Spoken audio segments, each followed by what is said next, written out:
7 મોક્ષમાળા શિક્ષાપાઠ 68 જીતેન્દ્રિયતા ઇન્દ્રિયોનો જય કરવો જોઈએ એ વિશે આ પાઠ છે. તેમાં અડધો પાઠ આપણે વાંચ્યો. હવે આગળનો ભાગ. મન વડે ઇન્દ્રિયોની લોલુપતા છે. મન વડે ઇન્દ્રિયોની લોલુપતા છે. ભોજન, વાજિંત્ર, સુગંધી, સ્ત્રીનું નિરીક્ષણ, સુંદર વિલેપન એ સઘળું મન જ માગે છે. એ મોહિની આડે તે ધર્મને સંભાળવા પણ દેતું નથી. સંભાળ્યા પછી સાવધાન થવા દેતું નથી. સાવધાન થયા પછી પતિતતા કરવામાં પ્રવૃત્ત લાગુ થાય છે. એમાં નથી ફાવતું ત્યારે સાવધાનીમાં કંઈ ન્યૂનતા પહોંચાડે છે. જેઓ એ ન્યૂનતા પણ ન પામતા અડગ રહીને મન જીતે છે તે સર્વ સિદ્ધિને પામે છે. અહીંયા કહ્યું મન વડે ઇન્દ્રિયોની લોલુપતા છે. ઇન્દ્રિયોની લોલુપતા જેટલી આસક્તિ એના વિષયોમાં ઇન્દ્રિયોને છે એના પાછળ પણ કામ કરનાર તો મન છે. મનને લઈને આ બધું ભાવ મન એ આત્મા પોતે છે. દ્રવ્યમન તો એક વિચાર કરવાનું સાધન છે. એ પણ એક પ્રકારની ઇન્દ્રિય છે. 5 ઇન્દ્રિયો જેમ આંખ, નાક, કાન વગેરે છે તેમાં પાંખડીના આકારનું શરીરમાં એક અંગ છે જેને મન કહેવામાં આવે. સંગની પંચેન્દ્રિય, અસંગની પંચેન્દ્રિય પણ હોય. મન વગરના મનુષ્યો પણ હોય. મનુષ્યના આકારના જીવો કાખમાં પસીનો થાય એમાં પણ ઉત્પન્ન થાય પણ એમને મન ન હોય. દેડકા પણ એવા હોય. ઇન્દ્રિયો 5 હોય. મનવાળા હોય, મન વગરના હોય. મન વગરના હોય, વિચાર ન કરી શકે. એટલે જે એકદમ આજે વરસાદ વરસ્યો ને કાલે એકદમ દેડકા કંઈ અવાજ સંભળાઈ પડે તો એ શું છે કે એનો જે ભૂક્કો જ્યાં પડ્યો હોય એના કલેવરનો એને આવું પાણી વગેરે આવું હવામાન મળી જઈ અને એમાંથી દેડકું બની જાય. હા, એને એવા બધા પરમાણુઓ મળી જાય તો ઉત્પન્ન થઈ જાય. જેમ કેટલા જીવો ઉત્પન્ન થઈ જાય ચોમાસામાં તેમ એમાં દેડકું એકદમ ઉત્પન્ન થઈ જાય. તે પણ એને મન હોય નહીં. એ અસંગની આવા દેડકાઓ તે એને મન ન હોય. એ ગર્ભ જ નથી અને ગર્ભથી ઉત્પન્ન થયેલા હોય તેને મન હોય. એમ મન વડે ઇન્દ્રિયોની લોલુપતા છે. ભોજન કરવાની ઈચ્છા એ પણ મન વડે થાય. વાજિંત્ર એ કાનનો વિષય, સંગીત તે પણ મન માગે. સુગંધી પણ મન માગે. આંખનો વિષય રૂપરંગ તે સ્ત્રીનું નિરીક્ષણ તે પણ મન માગે. અને શરીરનો વિષય કોમળ સ્પર્શ છે એટલે સુંદર વિલેપન એ સઘળું મન જ માગે છે. અને એ મોહિની આડે ધર્મને સંભાળવા પણ દેતું નથી. 5 ઇન્દ્રિયના વિષયોમાં આપણા જીવોને એટલી બધી અનાદિની આસક્તિ છે કે એને વડે એટલે વિષયોમાં આસક્તિના કારણે એને ધર્મ તરફ ચિત્ત જ જતું નથી. વિવેચનમાં કહે છે મન વડે ઇન્દ્રિયોની લોલુપતા છે. 5 ઇન્દ્રિયોની પાછળ કામ કરનાર તો મન જ છે. 5 જાણે ઘોડા હોય અને એની લગામ સારથીના હાથમાં હોય તેમ 5 ઇન્દ્રિયોની લગામ તો મનના હાથમાં, મનરૂપી સારથીના હાથમાં. મન જે પ્રમાણે કહે તે પ્રમાણે ઇન્દ્રિયો પ્રવર્તે છે. 5 ઇન્દ્રિયો ઘોડા જેવી છે. 5 ઇન્દ્રિયો ઘોડા જેવી છે. મનરૂપી સારથીના હાથમાં 5 ઇન્દ્રિયોની લગામ છે. એ મોહિની આડે એટલે કે 5 ઇન્દ્રિયોના વિષયોની ઈચ્છાને આડે મન ધર્મને સંભાળવા દેતું નથી. ધર્મને યાદ પણ કરવા દેતું નથી. ધર્મને માટે કદાચ પ્રયત્ન કરે, કદાચ કોઈને નિમિત્તે કંઈ ભાવ થયો ધર્મ શું છે જાણવાનો, પણ ત્યાં પણ તે સંભાળ્યા પછી પણ સાવધાન થવા દેતું નથી. કદાચ કોઈનું મન ધર્મ શું છે જાણવા માટે તૈયાર થાય તો ત્યાં તેને સાવધાન એટલે એક ચિત્તે તેમાં સ્થિરતા આવવા દેતું નથી. એટલે ધર્મના કામોમાં પણ એને વિષયોના વિચારો આવ્યા કરે. અમુક દિવસ રહે પણ પાછા 5 ઇન્દ્રિયના વિષયોની બળતરા ઈચ્છાઓ તેને મૂંઝવે. એટલે 5 ઇન્દ્રિયના વિષયની આડે તે ધર્મને સંભાળવા દેતું નથી. સંભાળ્યા પછી સાવધાન થવા દેતું નથી. અને સાવધાન થયા પછી પતિતતા કરવામાં પ્રવૃત્ત લાગુ પડે છે. માનો કોઈ સાવધાનથી ધર્મની વાત જાણી લીધી તો ત્યાં પણ ઇન્દ્રિયોના વિષયોને યાદ આવે. એટલે કે ચા ખાવા પીવાનું એ ચિત્ત વસ્તુઓ પાછું મન જાય હરવા ફરવા. અને એમાં પણ નથી ફાવતું ત્યારે સાવધાનીમાં કંઈ ન્યૂનતા પહોંચાડે છે. એટલે ત્યાં પણ મન કેવો પ્રયત્ન કરે, કર્મો મોહનીય કર્મ એ આપણને ધર્મથી સ્વભાવથી પાડવા પ્રયત્ન કરે, કેમ કે એનો અનાદિનો અભ્યાસ છે. એટલે સાવધાનીમાં પણ ન્યૂનતા પહોંચાડે. એટલે કે ધર્મમાં એના કામમાં આળસ થાય. કરીશું, શું ઉતાવળ છે, આજનું આજ શું છે, હજુ તો જુવાન છીએ, પછી ઘરડા અવસ્થામાં કરીશું. આળસ આવે. અથવા ધર્મના કામમાં કે ભક્તિમાં આવી જાય તો ઊંઘ આવે, કેમ કે એનું મહાત્મ્ય સમજાયું નથી એટલે ત્યાં ઊંઘે. એટલે ભગવંતનું શું કહેવું છે તે પણ એને ખબર ન પડે. એટલે એમાં નથી ફાવતું ત્યારે પતિતતા કરવામાં પણ એ મન નથી ફાવતું ત્યારે તેની સાવધાનીમાં પણ કંઈ ન્યૂનતા પહોંચાડે કે આળસ કે ઊંઘમાં એનો સમય જાય. એટલે મન વશ કરવામાં આવા ઘણા વિઘ્ન આડા આવે છે. તે વિઘ્નોથી ન હારતા એટલે કે જેઓ એ ન્યૂનતા પણ ન પામતા અડગ રહીને મનને જીતે છે તે સર્વ સિદ્ધિને પામે છે. અનેક પ્રકારના વિઘ્ન નડે તો પણ એનો સામનો કરીને પણ જે મનને જીતે, સત્પુરુષના બોધ બળે, તો એ આત્મજ્ઞાન રૂપ સર્વ સિદ્ધિને પામે. એ તો અનેક વિઘ્ન છે વિષયોના. આ મોહ પ્રબળ હોવાથી ચારે બાજુ મોહના નિમિત્તો છે. એ બધામાંથી અલિપ્તપણે બહાર નીકળી અને આત્મજ્ઞાન મેળવવું એ સહેલું નથી. પણ જે બધાને ઠોકર મારી સત્પુરુષના બોધ બળે આત્માને બળવાન કરી અને જો વિશેષ પુરુષાર્થી થાય, મનને જીતે, તો એ આત્મજ્ઞાન રૂપ સર્વ સિદ્ધિને પામે.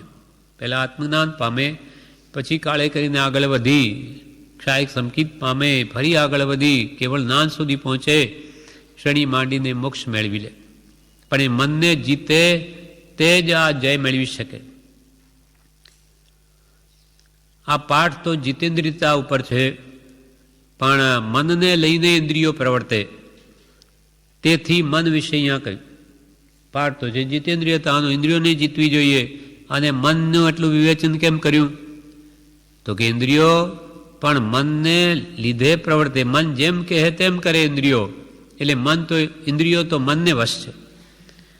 એટલે મન સંબંધી અહીંયા ઇન્દ્રિયોનો જય કરવો છે. એટલે તમે કે મનને જીતો, મનને વશ કરો, તે ઇન્દ્રિયો તો આપોઆપ વશ થાય. પાઠ જીતેન્દ્રિયતા ઉપર છે, પણ મનને લઈને ઇન્દ્રિયો પ્રવર્તે છે, તેથી મન વિશે અહીં કહ્યું છે. એટલે મન તેને લઈને આ બધું કૃપાલ દે કે આખું વિશ્વ કોને લઈને ઊભું થયું? મનને. ઉપજે મોહ વિકલ્પથી. વિકલ્પ સામો ઉત્પન્ન થાય મનમાં. સમસ્ત આ સંસાર અંતર્મુખ અવલોકતા વિલય થતા નહીં વાર. કૃપાલ દેવે આ કહ્યું, પછી ફરી બીજે પણ કહ્યું. મન કેવું છે? મન લોભી, મન લાલચી, મન ચંચલ, મન ચોર, મન કે મતે ન ચાલીએ, પલક પલક મન ઓર. મન કહે તેમ ન કરો. કે અનાદિનો ઢાળ જેમ પાણીનો નીચે જ આવવાનો છે, તેમ આ મન તો હંમેશા દુરિચ્છા જ કરશે, ખરાબ ઈચ્છા જ કરશે. એને આત્મજ્ઞાનથી પતિત થવાના જ પ્રયત્નો કરશે, કેમ કે એના આદિનો અભ્યાસ છે. પણ જેમ પાણીને ઉપર ચઢાવવું હોય ટાંકામાં, તો પંપ જ મૂકવો પડે, એમને એમ નહીં જાય. નીચે ઢાળે તો જાય, ઉપર નહીં જાય. તે મનની જો ઉન્નતિ કરીને આત્મશુદ્ધિ કરવી હોય તો પુરુષાર્થ બળે, સત્પુરુષના બોધ બળે એને ઉપર ઉઠાવવું પડે, પુરુષાર્થ કરવો પડે. નીચે ઢાળ જવામાં કંઈ પુરુષાર્થ કરવો નથી પડતો. એટલે મનને જીતવું એ દુષ્કર છે. મન લોભી છે, અનાદિનો અભ્યાસ છે, લાલચી છે, મન ચંચલ છે, મન ચોર છે. મન કે મતે ન ચાલીએ, મન કે તેમ ન કરીએ. કેમ કે પલક પલક મન ઓર, એક એક પલક પલ પલમાં મન ઓર ઈચ્છાઓ કરે અનેક. એટલે કૃપાલ કે જેઓ એ ન્યૂનતા પણ ન પામતા અડગ રહીને મનને જીતે છે તે સર્વ સિદ્ધિ પામે છે. સંપૂર્ણ સિદ્ધિને મેળવી શકે જો કોઈ પણ મન વશ કરે તો. મન સાધ્યું તેણે સઘળું સાધ્યું.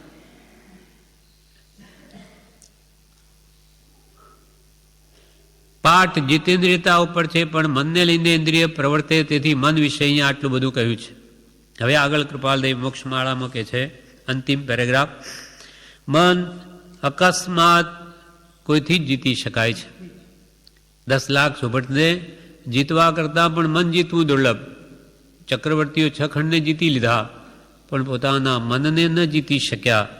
બ્રહ્મદત્ત કે શુભમ જેવા તો 7મી નરકમાં જઈને પડ્યા. મન અકસ્માત કોઈથી જ જીતી શકાય છે, નહીં તો અભ્યાસે કરીને જ જીતાય છે. અનાદિકાલના પરિભ્રમણમાં પૂર્વનો કોઈ આરાધક હોય તો એને મન અલ્પ નિમિત્ત મળતા પણ એનું મન વશ રહી શકે, બાકી તો બહુ મુશ્કેલ છે. અનાદિનો અભ્યાસ એનો બીજો છે, વિષય કસાયનો. એટલે મન અકસ્માત કોઈથી જ જીતી શકાય છે, નહીં તો અભ્યાસ કરીને જ જીતાય છે. અભ્યાસથી જીતાય. એ અભ્યાસ નિર્ગ્રંથતામાં બહુ થઈ શકે છે. નિર્ગ્રંથતા એટલે મુનિ પણ. મુનિઓને બીજું કંઈ કામ હોય નહીં, એટલે એ નિવૃત્ત રહેલા જ્ઞાની પુરુષના બોધ વડે મનને જીતી શકે છે. મુનિઓ, આત્મજ્ઞાનીઓ. મુનિઓ એ અભ્યાસ બહુ કરી શકે છે, છતાં ગ્રસ્તાશ્રમે સામાન્ય પરિચય કરવા માગીએ તો કે ભાઈ અમે તો ગ્રસ્ત છીએ તો અમારે મન કેમ જીતવું? તો કે ગ્રસ્તાશ્રમમાં પણ જો તમે મન જીતવાનો પુરુષાર્થ કરવા ઈચ્છો તો તેનો મુખ્ય માર્ગ આ છે કે તે જે દુરીચ્છા કરે તેને ભૂલી જવી, તેમ કરવું નહીં. કે તમારે પણ ગ્રસ્તાવસ્થામાં મનને જીતવું હોય તો મન જે માગે તો ના આપવું. મન જે દુરીચ્છા કરે, ખોટી ઈચ્છા કરે, વિષય કસાયમાં જવાની ઈચ્છા કરે તો તેવા સાધન એને ન આપવા. કેમ કે જેમ જેમ આપીશું, ઈચ્છાઓ પૂરી કરવા પ્રયત્ન કરીશું, તેમ તેમ નવી ઈચ્છાઓ ઊભી થશે. ઈચ્છાઓ અમાપ છે. અનાદિકાળથી અથવા આ ભાવમાં જ આપણને ખબર છે કે એક ઈચ્છા પૂરી થાય, બીજી કે ત્રીજી, એનો અંત આવતો જ નથી. એટલે જે મન દુરીચ્છા કરે, ખોટી ઈચ્છા કરે તેને ભૂલી જવી, તેમ કરવું નહીં. તે જ્યારે શબ્દ સ્પર્શાદિ વિલાસ ઈચ્છે ત્યારે આપવાની. દુરીચ્છા એટલે શું? ખોટી ઈચ્છા કઈ? તો કે જ્યારે આપણું મન શબ્દ, સંગીત અથવા સ્પર્શાદિ કોમળ સ્પર્શને ઈચ્છે, આવા વિલાસ ઈચ્છે ત્યારે આપવાની. ટૂંકામાં આપણે એથી દોરાવવું નહીં. મન કહે તેમ આપણે દોરાવવું નહીં, પણ આપણે એને દોરવું. પણ મનને આપણે દોરવું, અને દોરવું તે પણ મોક્ષ માર્ગમાં. મનને આપણે પ્રયત્ન કરી લગાવવું, પણ કયા માર્ગમાં? સંસાર માર્ગમાં તો અનાદિથી આપણે છીએ જ, પણ હવે એને જન્મ મરણથી મુક્ત કેવી થવા, કે રીતે થવા, એવા મોક્ષ માર્ગમાં યોજવું. જ્ઞાન વડે એને મનને મુક્તિ માર્ગમાં યોજવું. ચોપડા તો ઘણા છપાય જગતમાં, ધાર્મિક સાહિત્ય તો બહુ અલ્પ છપાય, મોટો ભાગ તો બીજું છે. તો આપણે કહીશું એ જ્ઞાન જ છે. એ જ્ઞાન નથી.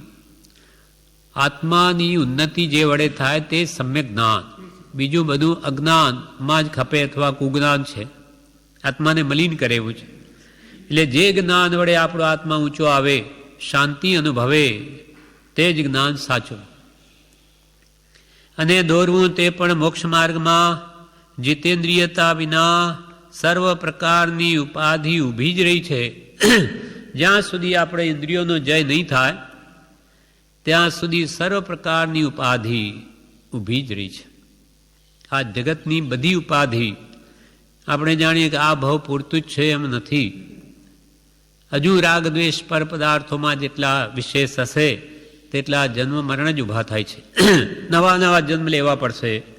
જ્યાં જ્યાં રાગ કર્યો હશે ત્યાં ત્યાં ફરી જન્મવું પડશે. એટલે જ્યાં સુધી ઇન્દ્રિય જય નહીં થયો, ઇન્દ્રિય સંયમ, 5 ઇન્દ્રિયો છે આપણી. સ્પર્શ ઇન્દ્રિય, મોઢું 2, નાક 3, કાન આંખ 4 ને કાન 5. આ 5 ઇન્દ્રિયોના વિષયો જ્યાં સુધી ન જીતાય ત્યાં સુધી તો સર્વ પ્રકારની ઉપાધિ ઊભી જ છે. કેમ કે ફરી અને રાગ દ્વેષ મોહ કામ ક્રોધાદિ ભાવો થયા કરશે. નવા નવા કર્મબંધ થઈને નવા ભાવ લેવા પડશે. ત્યાં ફરી એવા નિમિત્ત મળશે એટલે ફરી રાગ દ્વેષ થશે. એટલે ચક્કર અનાદિનું ચાલતી જ રહેશે. હવે કે જન્મ જરા મરણાદિના ચક્ર બંધ કરવા હોય તો ઇન્દ્રિયોને જીતો. ઇન્દ્રિયોને જીતવાથી કશાયો પણ જીતાઈ જાય છે. કેમ કે ઇન્દ્રિયોને લઈને કશાય છે. ખાવા પીવા સૂંઘવા સાંભળવા આ ભોગવાની કોઈ ઈચ્છા પદાર્થોની નહીં થાય તો એ કશાય પણ શાના માટે કરે?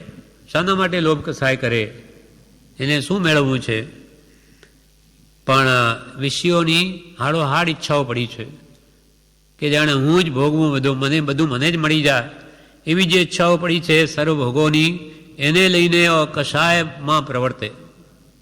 લોભથી વસ્તુ મેળવાય છે એના માટે માયા પણ કરે, માયા કપટ પણ કરે, અને એમાં કંઈ વિઘ્ન કરે તો ક્રોધ પણ કરે એના ઉપર, અને વળી ખૂબ મળી ગયું તો પછી અહંકાર કરે, અભિમાન, મારા જેવો કોણ, એમ વિષયોને લઈને કશાયો પણ એની સાથે આવે છે. એટલે જીતેન્દ્રિયતા વિના સર્વ પ્રકારની ઉપાધિ ઊભી જ રહી છે. એકેય ઉપાધિ ગઈ નથી. જ્યાં સુધી ઇન્દ્રિયોનો જય નહીં થાય ત્યાં સુધી સર્વ જન્મ મરણ ચારે ગતિના દુઃખ કે જગતની ઉપાધિ કે માનસિક દુઃખ આધિ કે શારીરિક દુઃખ વ્યાધિ બધી જ ઊભી છે. આજે ભલે નથી પણ બધી સિલકમાં પડેલી બધી આવશે. આ જીવ ભેગું કરે છે કર્મોના જથ્થા તો એ બધા જ ભોગવવા પડશે. જીતેન્દ્રિયતા વિના સર્વ પ્રકારની ઉપાધિ ઊભી જ રહી છે. ત્યાગે ન ત્યાગ્યા જેવો થાય. માનો કે ત્યાગ લઈ લીધો, આપણે સંયમ લઈ લીધો, દીક્ષા લઈ લીધી, પણ ઇન્દ્રિયો જીતાઈ નથી તો ત્યાં જઈને પણ મોજ કરશે. ત્યાગ લઈ લીધો, ત્યાગે ન ત્યાગ્યા જેવો થાય. બહારથી ત્યાગી દેખાય ને અંતરથી રાગી છે, મોહી છે. જગતને તો બહારના વેશ દેખાય કે આ તો સાધુ છે, પણ અંદરમાં કદાચ ગ્રસ્ત કરતા પણ વધારે ખરાબ હોય. જ્યાં મન જો પર પદાર્થોની આસક્તિમાં જ ગ્રસિત છે તો એ ત્યાગી નથી. જગત ભલે કે એને બંધ તો ભાવ પ્રમાણે થશે. એનો ત્યાગ પણ ન ત્યાગ્યા જેવો થાય છે. લોક લજ્જાએ તેને સેવવો પડે છે. એકવાર દીક્ષા લઈ લીધી, દૂધની જેમ ઉભરો આવી ગયો, વૈરાગીનો બધું ત્યાગી દીધું, પણ અંતર તો ભજે. ઉપર તજે ને અંતર ભજે એ મન વિસરે અર્થજી. ઉપર તો તજે અને અંતર ભજે. અંતરમાં તો ઈચ્છા જ પડી.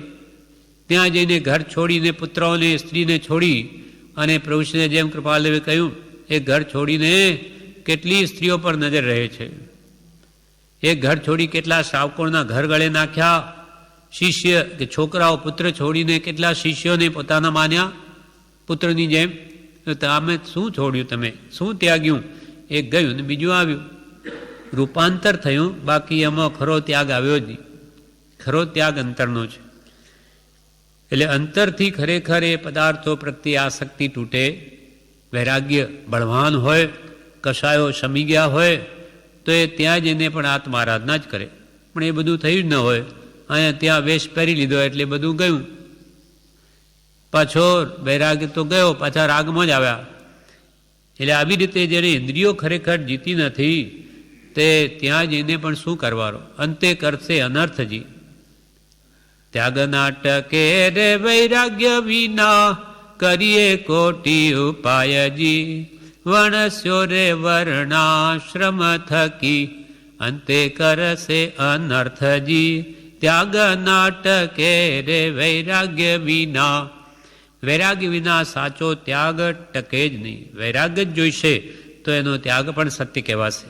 ને તો ત્યાં જઈને પણ વર્ણાશ્રમથી વણસ્યો, ગ્રસ્તાશ્રમથી મુનિ થયો, પણ ત્યાં જઈને પણ અંતે કરશે અનર્થજી, ત્યાં પણ અનર્થ જ કરશે. માટે કે જો જીતેન્દ્રિયતા આપણું ન આવ્યું, તેનો ત્યાગ પણ ન ત્યાગ્યા જેવો જ છે. લોક લજ્જાએ સેવો પડે, હવે ક્યાં જાય, છોડી દીધું. હવે ગ્રસ્ત અવસ્થા ધારણ કરે તો પણ એને ધુતકારે કે તું મુનિ થઈને પાછો આવ્યો. લોક લજ્જાએ તેને સેવો પડે છે, પણ અંદરથી ભાવ નથી. માટે અભ્યાસે કરીને પણ મનને જીતીને સ્વાધીનતામાં લઈ અવશ્ય આત્મહિત કરવું.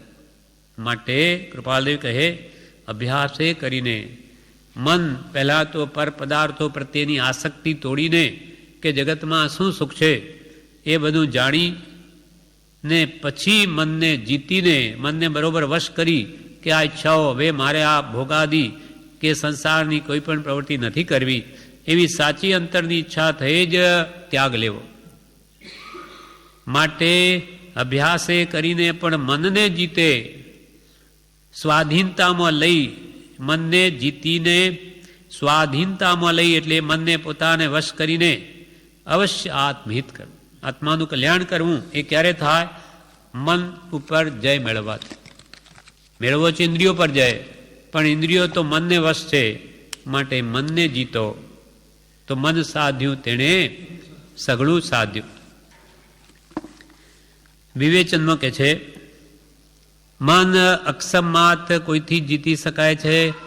આગલા જન્મમાં તેનો પુરુષાર્થ કર્યો હોય તો જ આ જન્મમાં સહેજેથી જીતી શકાય. પૂર્વનો આરાધક હોય, આગળલા ભાવથી કંઈ આત્મા આરાધના કરતો જ આવ્યો હોય તો કે છે એને અહીંયા જ આ જન્મ સહેજે મન વશ થઈ શકે, પૂર્વભાવનો પુરુષાર્થ હોય તો. મહાપુરુષો પૂર્વના સંસ્કારને લઈને મનને સહેજે જીતી શકે છે. જેમ કે કૃપાલદેવ ને આ ભાવમાં કંઈ ભણવું ન પડ્યું તો બધું આપોઆપ આવી ગયું. આટલો વૈરાગ ઉપશમ બળવા નાની ઉંમરથી પણ કેમ? તો કે અનેક ભાવની આરાધના છે, ઘણા ભાવની સાધના, તેનું આ પરિણામ છે. એટલે મહાપુરુષો પૂર્વના સંસ્કારને લઈને મનને સહેજે જીતી શકે છે. ગ્રસ્તપણામાં ઘણા અભ્યાસે જીતાય, ગ્રસ્તપણામાં બી મન જીતાય પણ ઘણા અભ્યાસે. મુનિપણામાં અવકાશ મળે માટે ત્યાં મન જીતવાની સરળતા છે. મુનિઓને બીજું કોઈ કામ નથી. આખો દાડો સાચું શું ખોટું શું એમ વિવેક પ્રગટાવી જ્ઞાની પુરુષના બોધે અને મનને વશ રાખી શકે છે, કેમ કે એને બીજું કોઈ કામ નથી. મુનિપણામાં અવકાશ મળે માટે ત્યાં મન જીતવાની સરળતા છે. એ જીતવાના ઉપાયનો ગ્રસ્તાવાસમાં પરિચય કરવા માગીએ, એટલે કે જાણવા માગીએ ગ્રસ્તાવાસમાં મન જીતવાનો ઉપાય, તો તેનો મુખ્ય ઉપાય એ છે કે તે મન જે દુરિચ્છા એટલે ખરાબ ઈચ્છા, સંસારની ઈચ્છા, શબ્દ સ્પર્શ આદિ વિષયોની ઈચ્છા કરે તેને ભૂલી જવી, તે ઈચ્છાઓને પૂર્ણ ન કરવી. એ ઈચ્છાઓ પૂરી કરીએ તો પાછી ઊભી થશે, નવી ઊભી થશે. ખરાબ ઈચ્છાથી પાછા હટવું, પણ એ પ્રમાણે કરવું તો નહીં જ. કરશે તો બીજી ઈચ્છા ઊભી થશે જ, પણ એ પ્રમાણે કરવું તો નહીં જ. એ જે માગે તેને ન આપવું, મન જે માગે તે ન આપવું.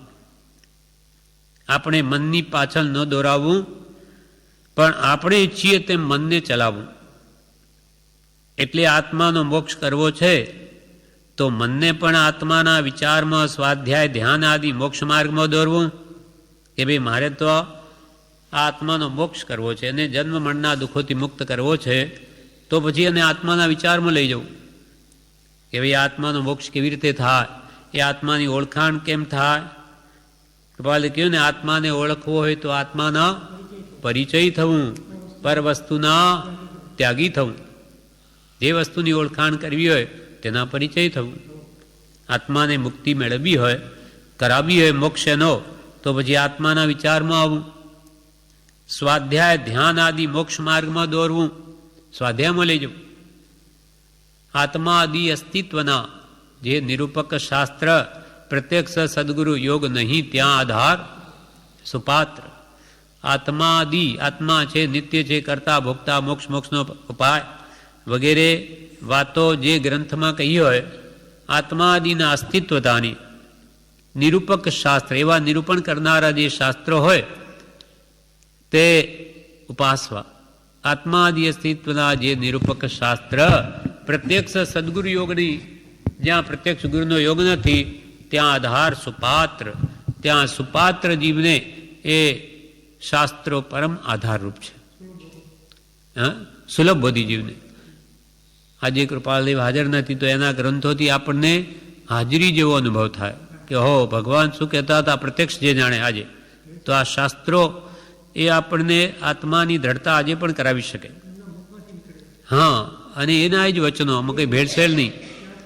એટલે કે છે કે આત્માનો મોક્ષ કરવો હોય તો મનને પણ આત્માના વિચારમાં સ્વાધ્યાય ધ્યાન, ઔષધ વિચાર ધ્યાન, વિચારરૂપી ધ્યાન આપણે હમણાં આદિ મોક્ષ માર્ગમાં દોરવું. મોક્ષ કયો નિજ શુદ્ધતા તે પામે તે પંથ. કૃપાલદેવે કહ્યું તો ઇન્દ્રિયો જીતાશે. આત્માના વિચારમાં મનને લઈ જઈશું, સ્વાધ્યાય કે આત્મધ્યાન સત્પુરુષના વચનનું ધ્યાન એટલે ચિંતન કરીશું તો જીવ મોક્ષ માર્ગમાં વળશે. આજ સુધી તો ઇન્દ્રિયો આપણને જીતે છે, આપણે એના ગુલામ થઈને રહીએ છીએ. કૃપાલદેવ કહે ઇન્દ્રિયો તમને જીતે એને આનંદ માનો, તેના કરતાં તેને જીતવામાં જ તમે સુખ, આનંદ અને પરમ પદ પ્રાપ્ત કરશો. ઇન્દ્રિયો આપણા પર સવાર થઈ જાય, આપણે એના ગુલામથી ઇન્દ્રિયો જેમ કહે તેમ કરીએ અને આનંદ માનીએ તો કે એ તો તારી હાર છે. આનંદગંજીએ લખ્યું, જે તે જીત્યા રે તેણે હું જીત્યો રે, પુરુષ કેસ્યો મુજ નામ, પંથડો નિહાળું રે બીજા જીનટણો રે, અજિત અજિત ગુણ ધામ, પંથડો નિહાળું રે બીજા જીનટણો રે. બીજા જીનેશ્વર ભગવાન અજિતનાથનો પંથ નિહાળું કે આ ઇન્દ્રિયોએ તો મારા પર સવાર થઈ ગઈ, એને મને જીતી લીધો. હે ભગવાન, તો મારું પુરુષ કીશું નામ, પુરુષ કીશું મુજ નામ, મારું નામ પુરુષ, મારામાં પૌરુષત્વ ક્યાં છે, પુરુષપણું ક્યાં છે કે હું તો જીતાઈ ગયો. એટલે હે ભગવાન, તારો મૂળ માર્ગ મને બતાવ કે આ મનને હું કેવી રીતે જીતું, આ ઇન્દ્રિયોને કેવી રીતે જીતું. અનાદિથી અને મને પરવશ કરી અને 4 ગતિમાં રઝળાવ્યો છે. એટલે કૃપાલદેવ ઇન્દ્રિયો તમને જીતે અને એમાં તમે આનંદ માનો, મોટાઈ માનો કે મેં આ સુખ ભોગવ્યું, આ ખાધું, આ પીધું, પણ તેના કરતો આ ઇન્દ્રિયોને જીતવામાં જ તમને સુખ મળશે, સાચું, શાશ્વત, લગાતાર રહેવું, અને આનંદ મળશે, નિર્દોષ આનંદ, અને એના ફળમાં તમે પરમપદ એટલે મુક્તિ સુખને મેળવશો. એટલે એ મન કેમ જીતાય એનો પ્રયત્ન કરો તો કે ઇન્દ્રિયો જીતાઈ જશે. આપણે ઈચ્છીએ તો તેમ મનને ચલાવવું એટલે આત્માનો મોક્ષ કરવો છે તો મનને આત્માના વિચારમાં સ્વાધ્યાય ધ્યાન આદિ મોક્ષ માર્ગમાં દોરવું. મોક્ષ કયો નિજ શુદ્ધતા, આપણા આત્માની શુદ્ધિ કરવી એનું નામ જ મોક્ષ છે. એને કર્મમળ રહિત કરવો, શુદ્ધ સ્વભાવમાં લાવવો, તો આ દેહમાં જ મોક્ષ થાય છે. પહેલાં તો અહીંયા મોક્ષ થાય, ત્યાર તો પછી વાત છે. ઈષદ ભાર પ્રાગ ભારા પડતો ત્યાર પછી છે. તે પામે તે પંથ, જે માર્ગ વડે આપણા આત્માની શુદ્ધિ થાય એ જ મોક્ષનો માર્ગ. આપણા રાગ દ્વેષ મોહ કામ ક્રોધ આદિ ભાવો જે અંદરમાં છે એ જે વડે થાય તે જ મોક્ષનો માર્ગ. મોક્ષ કયો નિજ શુદ્ધતા તે પામે, એ શુદ્ધતા જેથી પામે તે પંથ, તે જ મોક્ષનો માર્ગ. ઇન્દ્રિયો વશ ન થાય ત્યાં સુધી ઉપાધિ ઊભી છે. જેમ જેમ ઇન્દ્રિયોને પોષે છે તેમ તેમ ઉપાધિ વધતી જાય છે. જેમ જેમ ઇન્દ્રિયોને પોષે તેમ તે ઉપાધિ વધતી જાય છે. સાદુપણું લીધું હોય અને જીભ વશ ન હોય તો 15 ઘેર ફરે. દ્રષ્ટાંતથી સમજાવે કે માનો મુનિ થયો, પણ સાદુ નથી, પણ સ્વાદુ છે. એને સ્વાદની ઈચ્છા છે, તો કે છે જો સાદુપણું લીધું હોય અને જીવાઇન્દ્રિય જીભ વશ ન હોય તો 15 ઘેર ફરે. ગ્રસ્ત એક શાક ખાય તો એ 4 ખાય, કેમ કે એને કોઈ કોણ ના પાડી શકે. આ નથી ભાવતો શાક, બીજેથી લે, ત્રીજેથી લે, એમ બધે એ તો ફરીને પોતાની ઈચ્છાઓ સ્વાદપણાને પોષી શકે. એટલે મન વશ ન હોય તો આવું કરે, લક્ષ ન હોય, આત્માર્થ ન હોય તો આવું કરે, વૈરાગ્ય ન હોય તો આવું કરે. એમ સાદુપણું લીધું હોય અને જીભ વશ ન હોય તો 15 ઘેર ફરે. ગ્રસ્ત એક શાક ખાય તો એ 4 ખાય. લોકમાં ખોટું દેખાય તેથી બહારથી પાડે, પરંતુ મન વશ નથી, તેથી સાદુપણું નથી. લોકમાં ખોટું દેખાય એટલે મુનિવ્રત પાળે છે કે ક્યાં જવું હવે, એટલે પાળે છે, બહારથી દેખાય છે, પણ મન તેનું સાદુતા નથી. અંતર એનું સાદુપણું પાળવાનો ભાવ નથી, એટલે ઉપરથી પાળે પણ મન વશ નથી, તેથી તે સાદુપણું નથી, પણ સ્વાદુપણું છે. ગમે તેવું ચંચળ મન હોય તો પણ અભ્યાસ કરીને વશ કરવું. મન તો અનાદિથી ચંચલ જ છે, પણ એને હવે વશ કરવું. મન ગમે તેવું ચંચળ મન હોય તો પણ અભ્યાસ કરીને મન વશ કરવો. મનને વાંચવા વિચારવામાં રોકી અવશ્ય આત્મહિત કરવું. મનને સત્પુરુષના વચનમાં રોકવું, વાંચવામાં, તો મન ક્યાં નહીં જાય. અને એથી પણ વિશેષ લખવામાં જો આપણે ઉપયોગને રોકી રાખીએ તો મન ક્યાંય નહીં જાય. કેમ કે મન જો સ્થિર ન હોય તો એક લીટી પણ ન લખાય, એક શબ્દ પણ જોડવું જ પડે. મન અથવા વિચાર કરે, મહાપુરુષોએ શું કહ્યું, એમાં એને મનને આમ ખોરાક આપી દે તો મન ક્યાંય નહીં જાય. આ મન તો બાબરા ભૂત જેવું છે. એક શેઠને કામ ઘણા દ્રષ્ટાંત આપ્યું બાબરા ભૂતનું. એટલે એને નવરાશ મળે નહીં, એટલે એના એક મિત્રને કહ્યું કે એક આ કોઈ દેવને તું તુષ્ટમાન કરી લે, પેલા માનેની વાત છે, એટલે તારું કામ બધું સરળ થઈ જશે. જો કે ભલે. એને અઠ્ઠમ તપ કરીને એ કંઈ પણ સાધના બતાવી બધી કરી, એટલે દેવ પ્રસન્ન થયો અને એમ કહે કે બોલો શું કામ છે, કામ બતાવ, નહીં તો ખાઈ જઈશ તને જ. તો કે મારે આ કામ છે, ફલાણું કામ છે, તો હવે એને કેટલી ટાઈમ લાગે, તો તરત જ કરી લે. દેવતાઓને શું દુર્લભ. એટલે હંમેશા એને તો વિચાર આવરી બીજો રોગ વધ્યો. એક તો કામ ઘણા, હવે આખો દાડો એને કામ શું બતાવવું, એટલે એની ચિંતામાં રહ્યા કરે છે, નહીં તો કે તને ખાઈ જઈશ. એટલે મિત્ર આવ્યો કે શું થયું, કેમ ચિંતિત, તો કે આ તો જો તે કહ્યું ને આ પ્રસન્ન તો થયો, પણ એ તો કહે છે કામ બતાવ, નહીં તો તને ખાઈ જઈશ. અરે કે એમાં શું, હું તને ઉપાય બતાવું. તું એને એમ કહેજે કે હિમાલય ઉપર જઈ એક ઊંચામાં ઊંચો વાંસ હોય તો લઈ આવ. એટલે એ તો તરત લાવી દેશે. પછી એને કહેજે કે આંગણામાં ખોચ અને એને ઉપર એક સાંકળ બાંધ, એ નીચે સુધી લટકતી. એમ કહીને પછી એને એમ કહેજે કે જો હું કામ બતાવું ત્યારે કામ કરજે, અને જ્યારે કામ ન બતાવું ત્યારે તને આ બીજું કામ બતાવું છું કે ત્યારે આ વાંસ ઉપર ચડવું અને ઉતરવું, ચડવું ને ઉતરવું, આ કામ કરવું. પેલો તો થાકી ગયો, સમજી ગયો દેવ કે આ મારા માથા ઉપર ન મળ્યો. એટલે કે ભાઈ હવે હું જઉં છું, જ્યારે તું કામ બતાવીશ ત્યારે આવીશ, કેમ કે આખો દાડો ચડ ઉતર કરું. એમ આ દ્રષ્ટાંત આપીને જ્ઞાનીઓ કહે એમ પેલો થાકી કેમ ગયો કે આ ચડ ઉતર આ તો ફોકટની છે. એટલે આપણને કે આ મનને તમારે એવી રીતે કામ આપવું, નવરું બેઠું નખોદ વાળે, એ આપણના બધા આત્માના બધા ગુણોને ખાઈ જાય. એ ભાવ મન એ આવા વિકલ્પો કરીને કર્મ બાંધે. માટે એને હંમેશા સદવિચારરૂપ ખોરાક આપવો, એટલે મન ક્યાંય જાય નહીં. સારું કામ આપી દઈએ તો મન નવરું રહે નહીં અને નખોદ વાળે નહીં, નવરું બેઠું નખોદ વાળે. એટલે એને સારા કામો જોડી રાખવું. તો બાબરા ભૂતની જેમ એ મન હેરાન ન કરે. એટલે મનને વાંચવામાં, વિચારવામાં અથવા સ્મરણમાં, ભક્તિમાં એ રોકીને અવશ્ય આત્માનું હિત કરવું, કલ્યાણ કરવું. આ પ્રમાણે આ વિવેચન પૂરું થયું.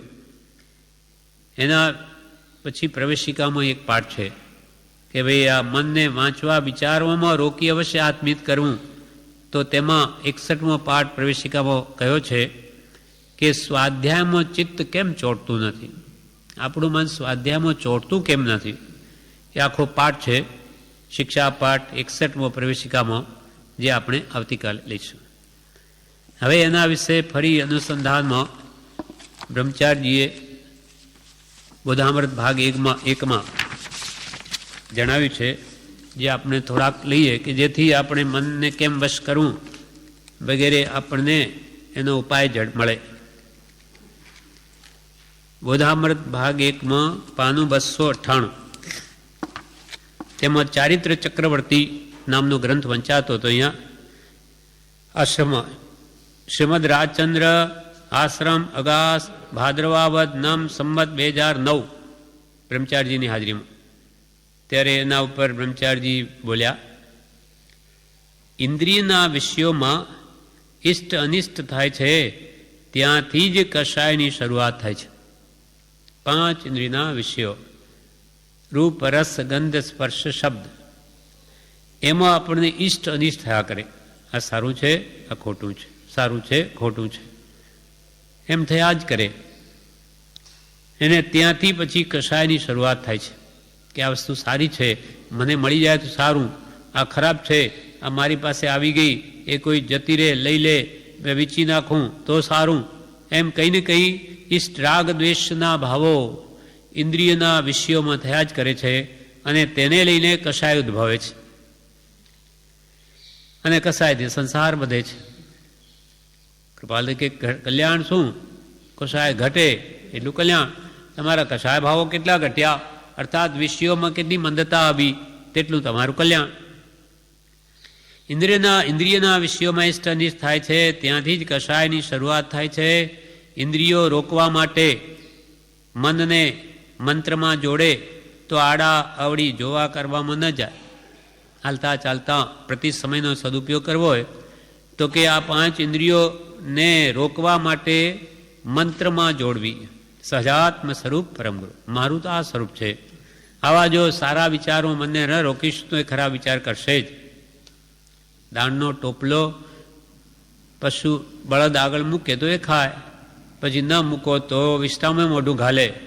તેમ ઉત્તમ વિચારરૂપી ખોરાક આત્માને મંત્રાદિ વડે આપી દે તો આડાવળી જોવા કરવામાં ન જાય. મન રોકાય તો ઇન્દ્રિયો જીતાય, મન રોકાય તો ઇન્દ્રિયો જીતાય. નાને બાંધ્યું મન રહે, મોક્ષ માર્ગે જવા માટે ભૂમિયો તે વૈરાગ્ય છે. મોક્ષ માર્ગે જવા માટે ભૂમિયો વૈરાગ્ય છે. એ હોય તો જગતમાં વૃત્તિ ખેંચાય નહીં. વૈરાગ્ય એટલે આસક્તિનો ભાવ, ગ્રહ કુટુંબાદિ પ્રત્યે અનાસક્ત ભાવ, તેનું નામ છે વૈરાગ્ય. આ ઘર મારું, આ કુટુંબ મારું, આ ધન મારું, મારું મારું, એ મોહને લઈને રાગ કર્યા કરે છે, પણ મારું કંઈ છે જ નહીં. આ તો બધા સંજોગ અનુસાર મળી આવ્યા અને બધું અહીંયા જ રહી જવાનું. હું તો આવેલો ત્યારે એકલો, જઈશ ત્યારે પણ એકલો. વ્યવહાર ચલાવવા માટે બધું છે, પણ એમાં વિશેષ મારું મારું કરવાથી શું કંઈ મારું થઈ જવાનું છે?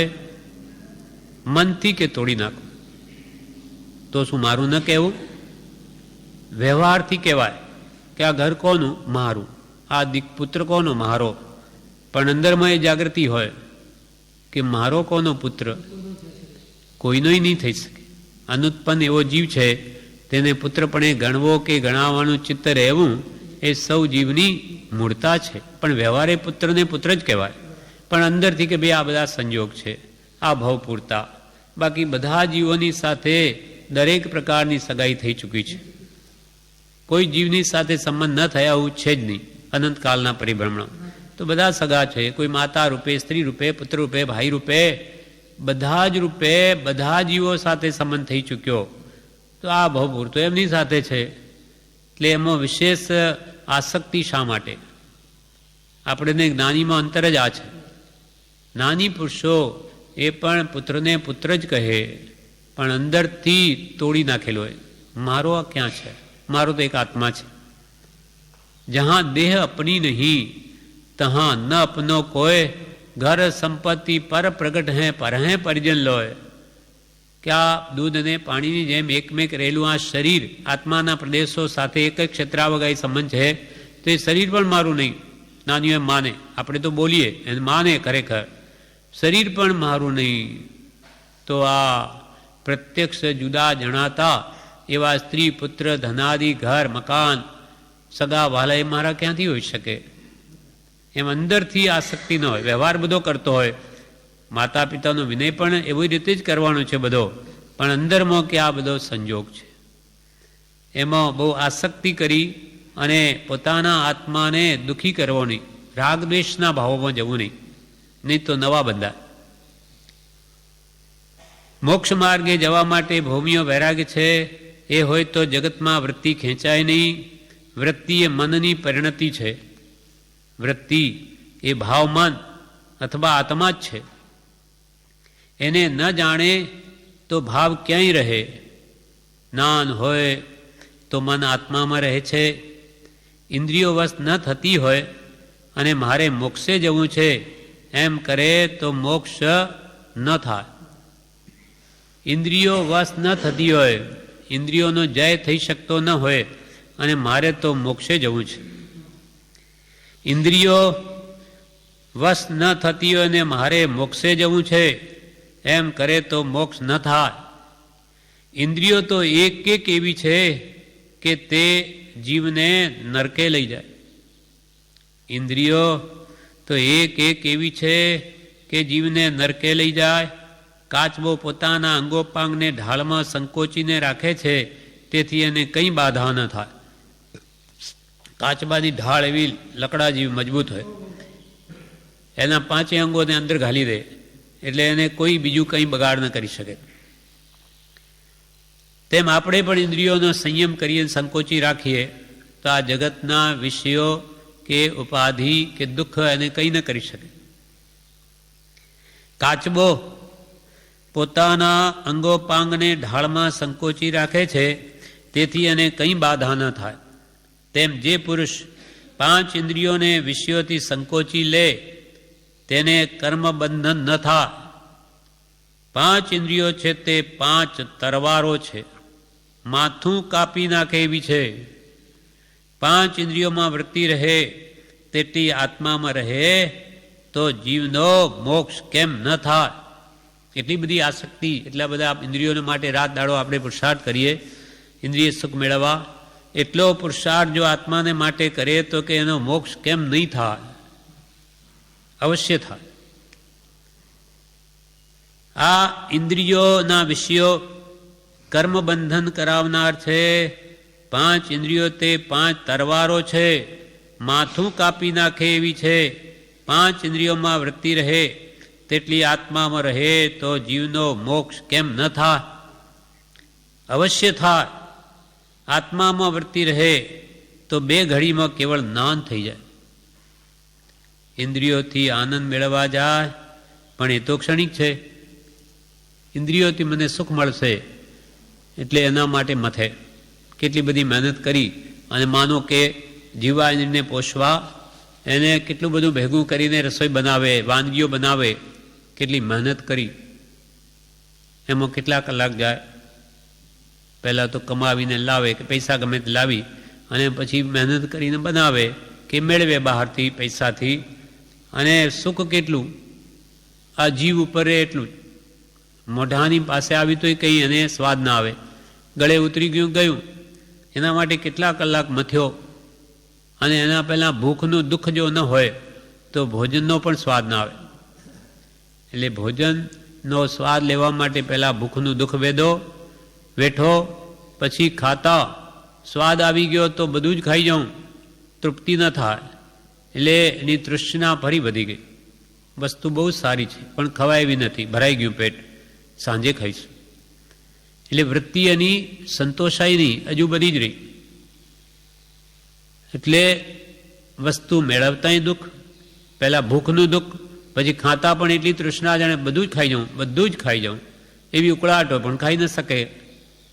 એટલે પછી ખાઈશું, એટલે પછી પણ એ તૃષ્ણા બની રહે છે.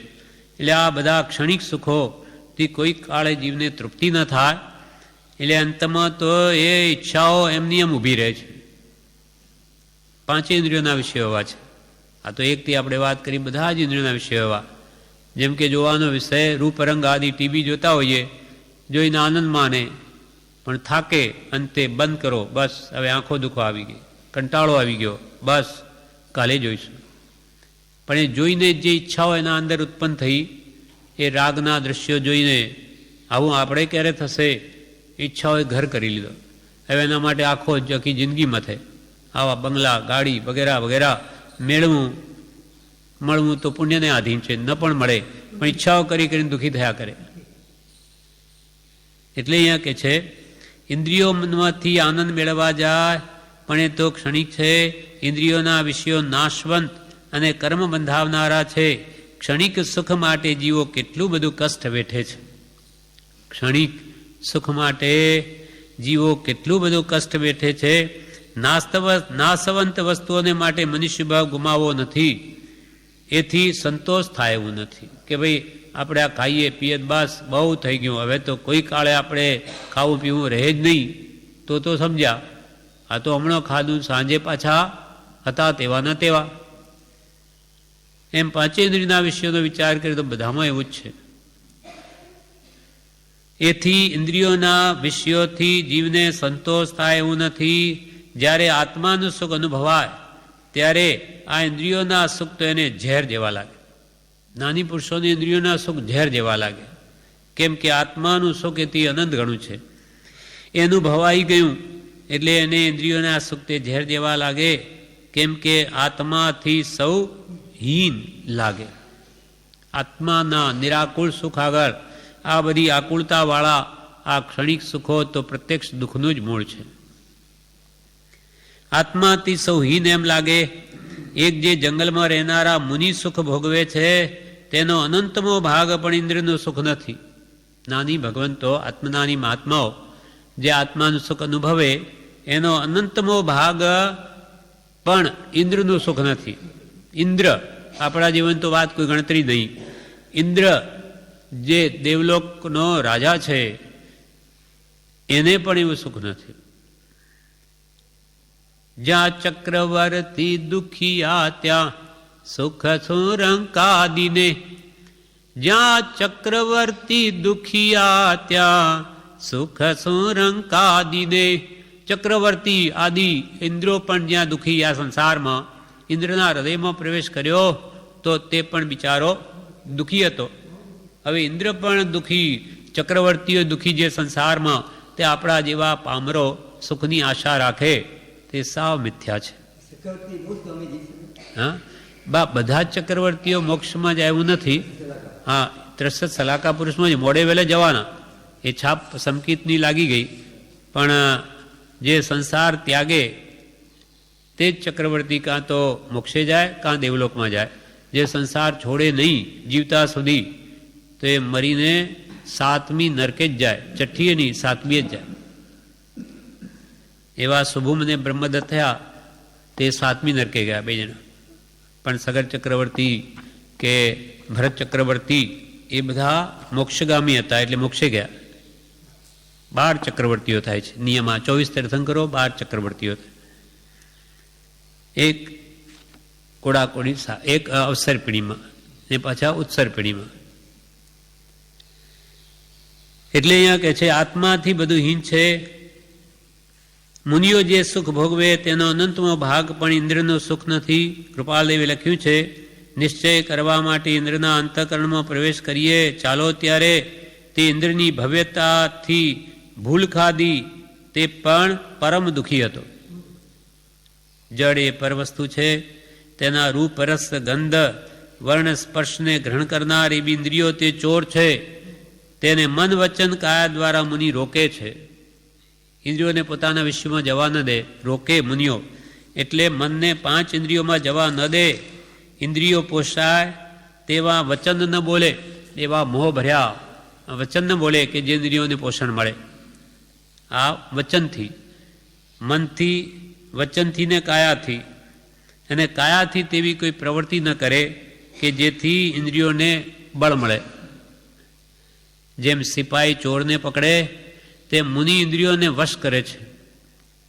વિવેક વૈરાગ્ય હોય તો ઇન્દ્રિયો જીતા. વિવેક હિત અહિતનું ભાન એ જ્ઞાની પુરુષના બોધથી જ આવે. વિવેક વૈરાગ્ય હોય તો ઇન્દ્રિયો જીતા. ઇન્દ્રિયનો સુખ પુણ્યને આધીન છે. પુણ્ય હોય તો મળે ઇન્દ્રિયોનું સુખ, બાકી ગમે એટલી મહેનત કરે તો એને મળે. ઇન્દ્રિયનું સુખ પુણ્યને આધીન છે. મોક્ષમાં સુખ છે તે પરને આધીન નથી. ઇન્દ્રિયોનું સુખ તો પુણ્ય હોય તો મળે, જ્યારે મોક્ષનું સુખ તો સ્વને આધીન છે, પોતાના આત્માને જ આધીન. અહીંયા અંદરથી જ આવે, બહારથી નહીં. પર વસ્તુને આધીન નથી, પરાધીન નથી.